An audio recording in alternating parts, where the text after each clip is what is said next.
we look at a lot of typography, 80s, 90s rock and roll album covers, posters. Welcome to Behance Narrated.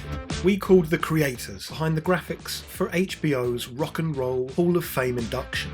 Here is the team from Elastic TV: Jeff Han, Jean Huang, and Sophia Richard. It was a graphics package and main title for the Rock and Roll Hall of Fame 2020 inductions. Our client was HBO Max and 10th Planet. Did everything in After Effects and Photoshop and Illustrator. The brief was wide open. There are hundreds, thousands of stock textures, but I feel like whenever we actually practically create our own textures from our hands, it actually gives the different feel, different from the stock image. Putting paint against paper, scanning it, cutting it out. Textured paper, wrinkled papers, and then I print on the paper and then scan it. And then using Photoshop, I overlaid all these textures and create my own textures. Something that felt tactile, like an old vinyl record.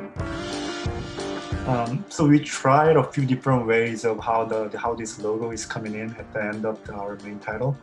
Start to breaking up the logo and going a little bit more crazy on the animation, zooming into the rock and roll, change the background to red, to white, to black. I'm a huge fan of Nine Inch Nails and Depeche Mode, so I was like, oh my gosh, when I was working on the package, I was like, whatever, it won't affect me, it would just be cool to watch, you know? And then I was like, oh no, I'm tearing up.